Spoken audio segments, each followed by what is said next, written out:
Good evening, students, and welcome to the News Before the Outbreak. Tonight we'll be talking about corporate social responsibility.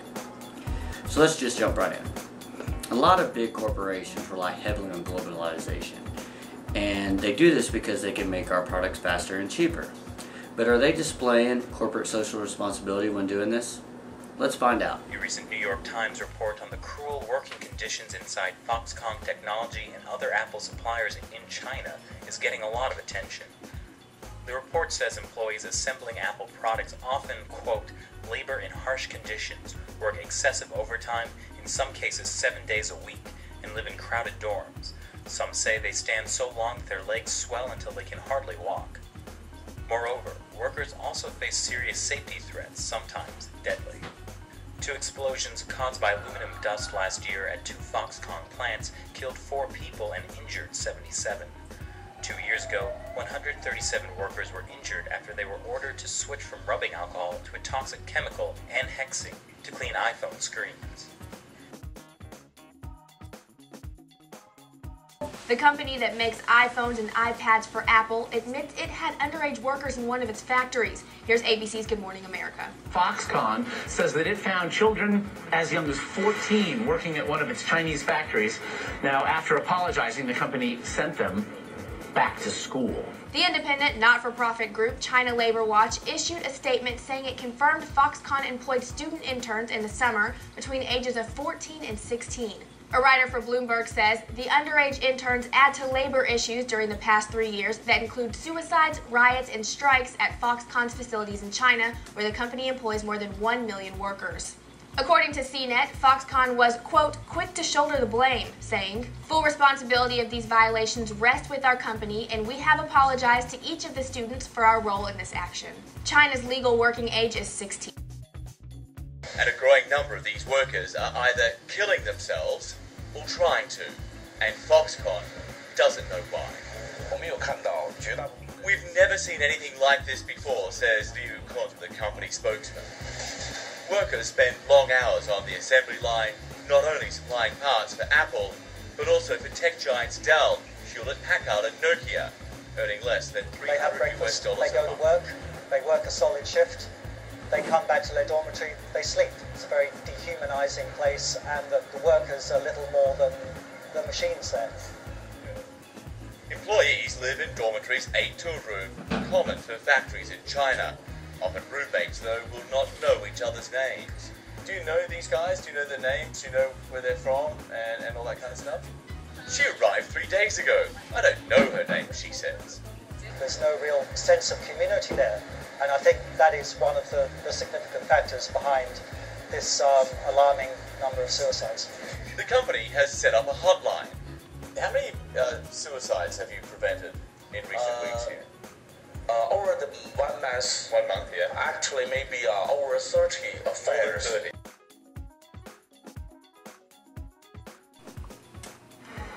Monday morning at the Foxconn Recruiting Center, and over 3,000 people have been lined up since the wee hours, all desperate to work for Apple's biggest supplier.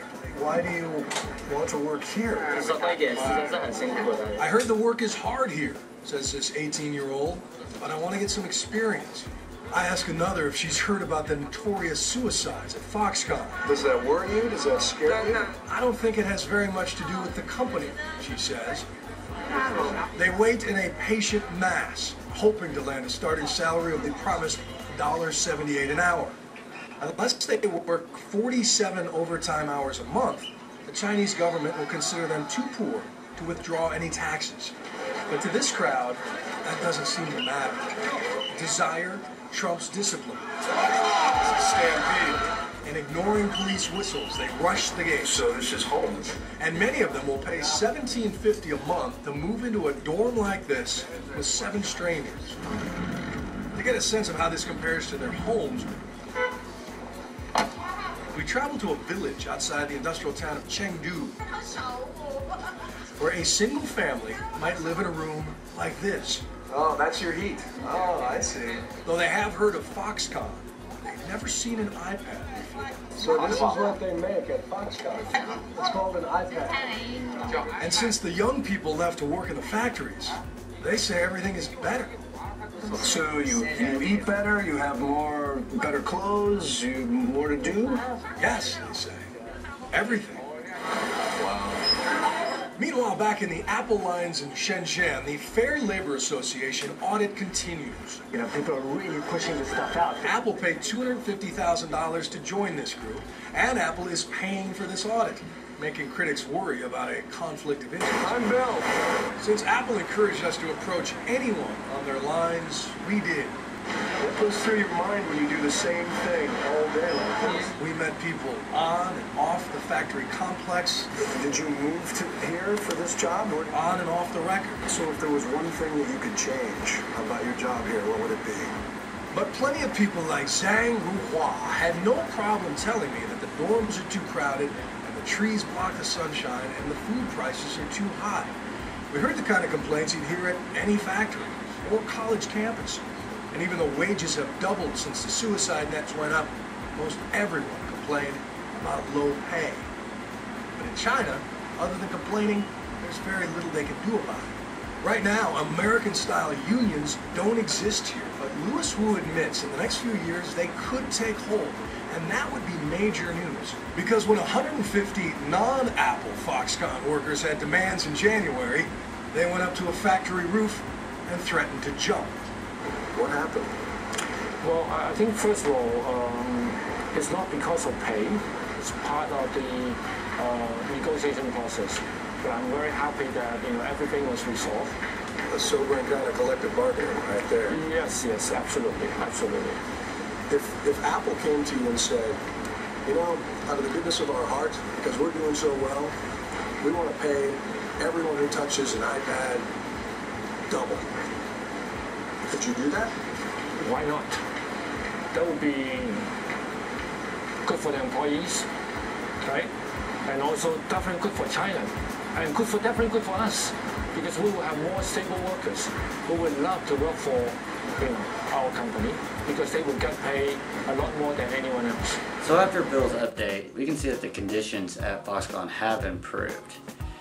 At the same time, work conditions ain't great. They're not like the ones that we have here in the US, but at the same time, in China, the labor laws are just not the same, and it's a culture thing too. So we have to ask our question, would it be better for us to give them raises and let them have better lives? But at the same time, are we willing to pay more for the products that we are receiving right now? That is the question we must ask ourselves. Thank you, students, for listening, and have a good night.